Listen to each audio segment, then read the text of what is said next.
I'm going to tell you a story today. This is a story you might have read in a book, but it hasn't always been a story from a book. Before it was written down, it was a story that was told by people. Now that means that the story wasn't made up by one person.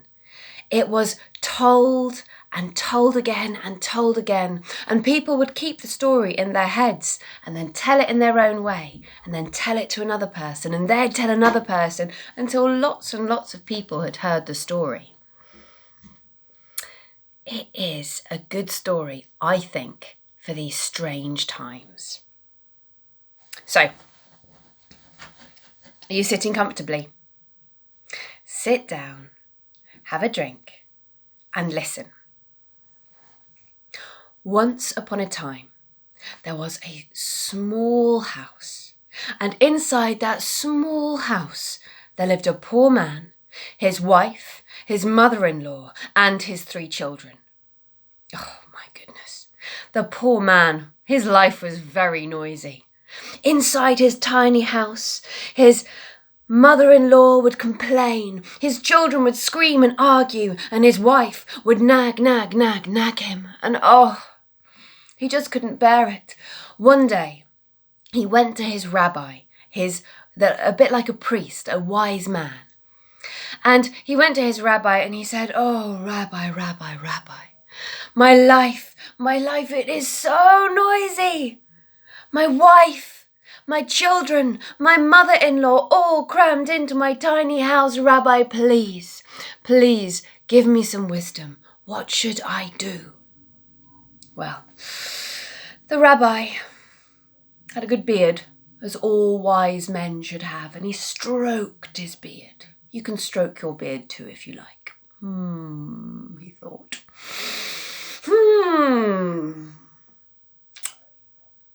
Do you have a chicken?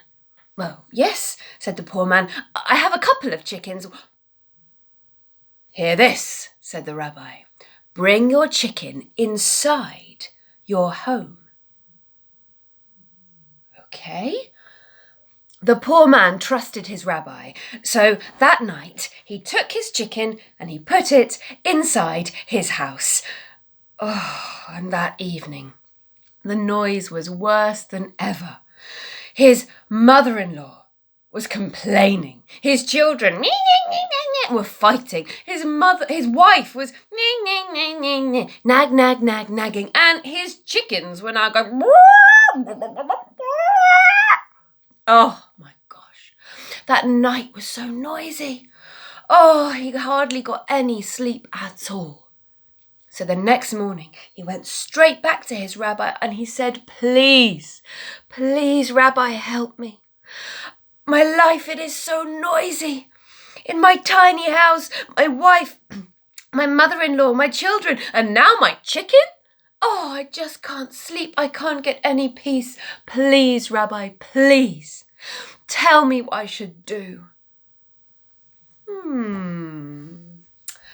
The rabbi thought to himself.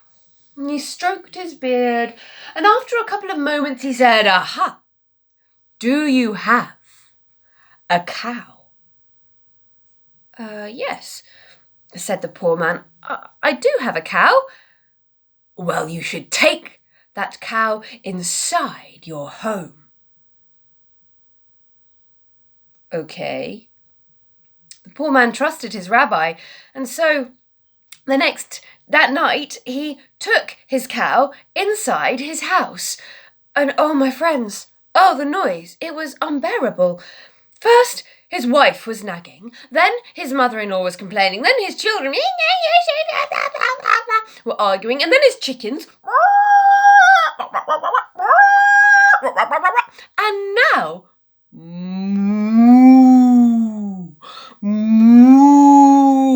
now his cow, the chickens, his mother-in-law, his wife, his children. The man hardly got any sleep that night, and he went back to his rabbi tired.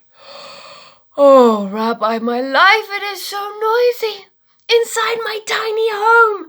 My wife, my mother-in-law, my children, my chickens, my cow. Please, Rabbi, please tell me. Give me some wisdom. What can I do? Do you have a goat? Said the rabbi, and the poor man shook his head. Yes. Oh.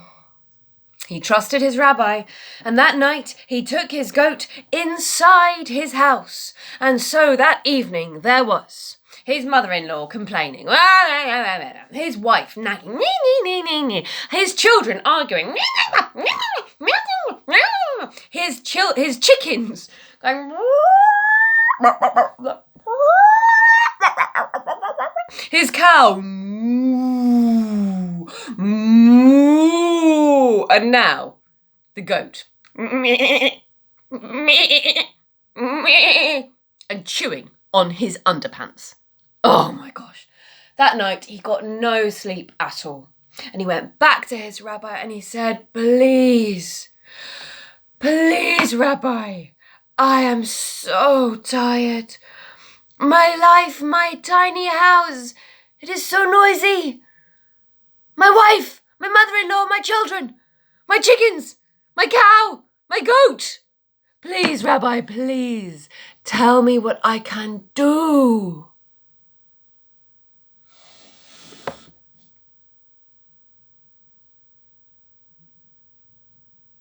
Take all the animals out of your house. Poor man did as his rabbi said. He trusted his rabbi. And so that night when he went home, he took the chickens back to their coop. He led the cow out to the field and took the billy goat out to the yard. And everything was peaceful. In his tiny house, it was as if a miracle had happened. There was so much space. There was so much peace. He and his wife danced around the kitchen. His children played happily under the table and laughed and danced. And even his mother-in-law, well, she sat in her rocking chair, her arms spread, enjoying the joy of her family.